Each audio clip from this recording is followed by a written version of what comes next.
The laughter was sharp enough to cut. It came from the kitchen, from her and her friends, 3 glasses of wine deep, faces glowing under the warm light. I stood in the hallway, frozen halfway between the living room and the door, holding the empty bottle of wine she'd asked me to fetch. "Look at him," she said, her voice slurred but cruelly clear.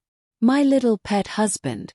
Always waiting around, always doing what he's told." Her friends burst into laughter. The kind that fills a room and leaves no space for dignity. I didn't say anything. I didn't move.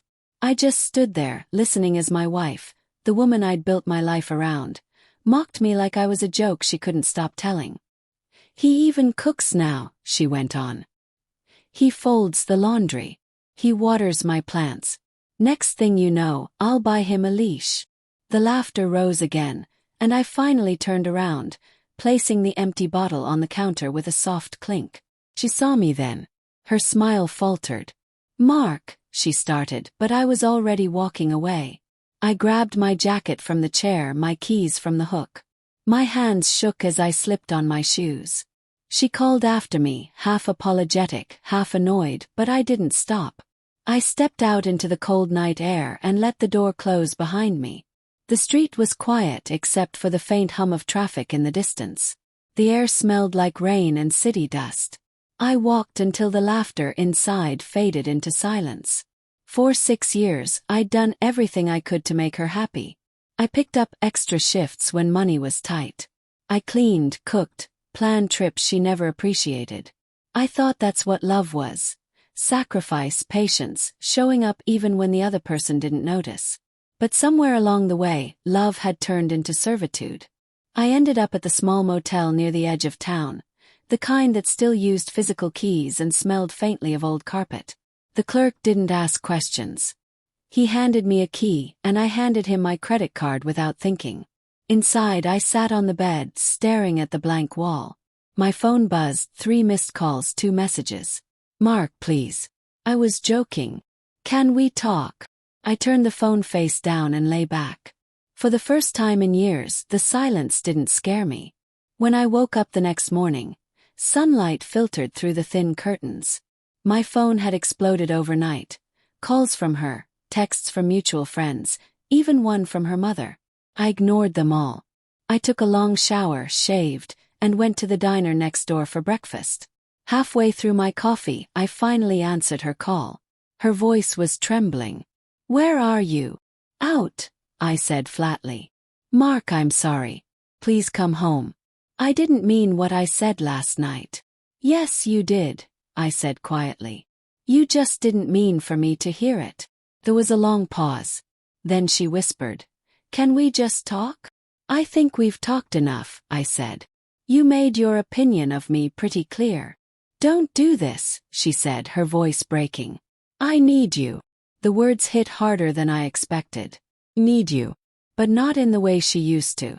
Not for love or companionship. She needed me because, deep down, she knew I was the one holding everything together. Hung up. By noon, she'd left 6 more messages, each one more desperate than the last. "I can't find my work files. The rent's due.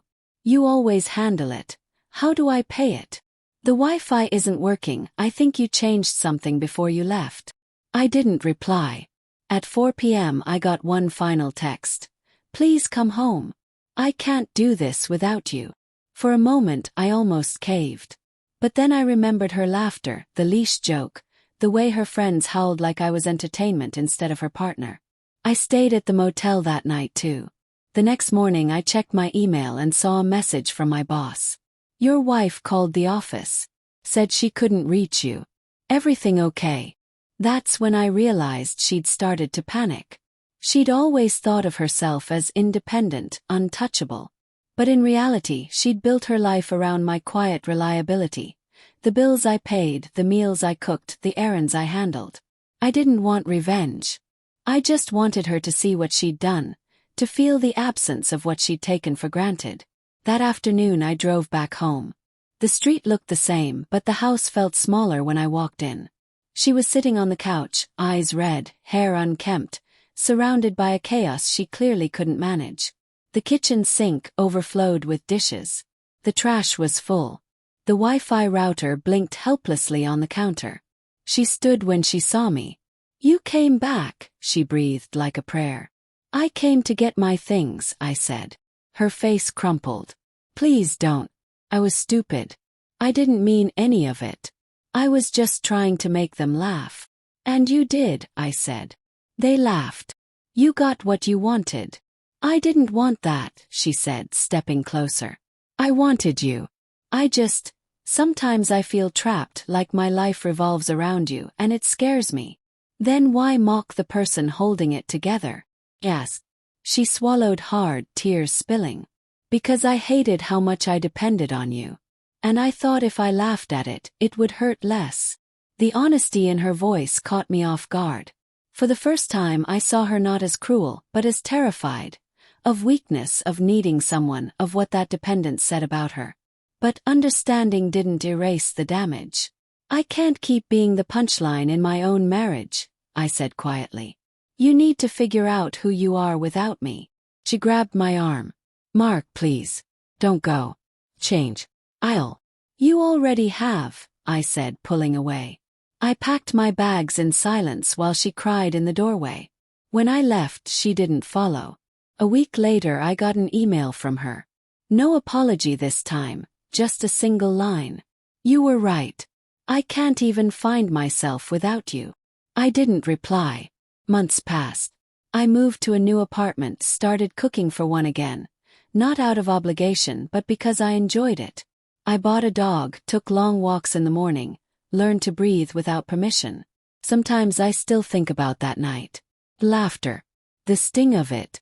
The look on her face when she realized her entire world had been built on the back of the man she called a pet. But the truth is, walking away wasn't revenge. It was release. She wanted to prove she didn't need me. By morning she finally did. Just not in the way she expected.